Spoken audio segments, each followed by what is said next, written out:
Hello guys, I am Arvind and in this lecture I am going to discuss pointer in C programming. So let's go ahead and we'll discuss it. So what is pointer? So pointer is a variable that holds the address of another variable. So we can say that pointer is just like a normal variable, but it holds only the address of another variable. So let's go ahead and we'll discuss in detail. So to understand the concept of pointer, we would try to understand how this variable would be stored in the main memory. So guys, I have written a program here, and in this program I have declared a variable a and I have assigned 10 to this variable a.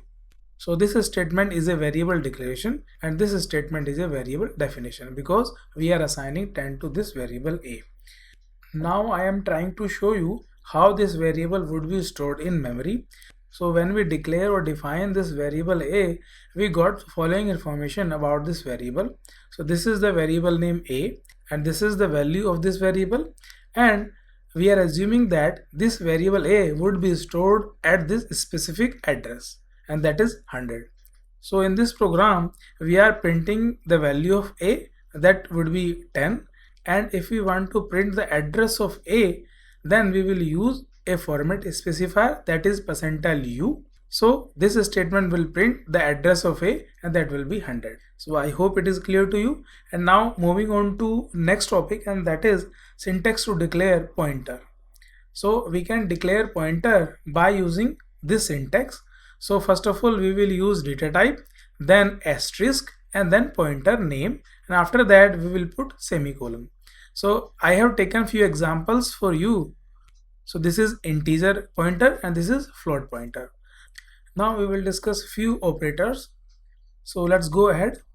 So this is the ampersand operator, which is known as address of operator, and here this is asterisk, which is known as value at address operator, which is also known as indirection operator.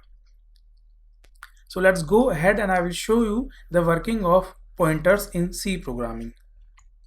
So this is the program where we have declared a variable a and a pointer p, and both are of integer type, and I have assigned 10 to this variable a. So the variable a would be stored in memory like this. And now in the next statement we are assigning address of a to p. So as I told you earlier that pointer is a variable that holds the address of another variable. So here p is a pointer because it is holding the address of a. So basically I am assigning address of a and that would be 100 to p. So the value of p, that is basically an address, and the value of this address will be 100. So now if I print this statement, so it will print the value of a and that will be 10.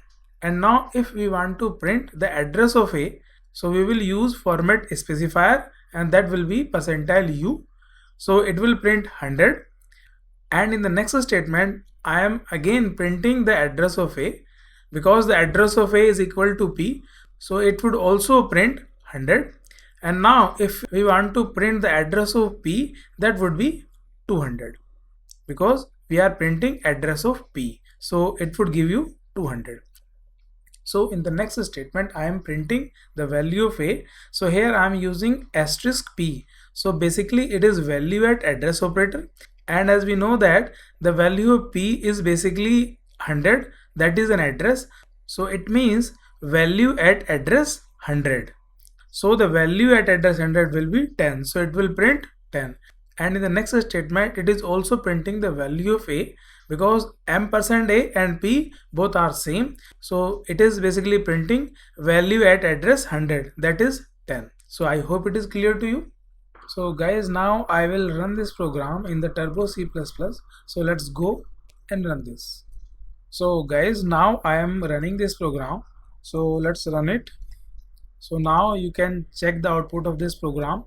So here is the value of a, that is 10, and in the next statement this is printing the address of a that we had assumed earlier 100, and now it is giving 65,524, and this is the address of p, that is 65,522. that we had assumed 200. So I hope it is clear to you, and thank you so much guys for watching this video. Just in case you liked it, do not forget to like and subscribe. I will see you then in the next video.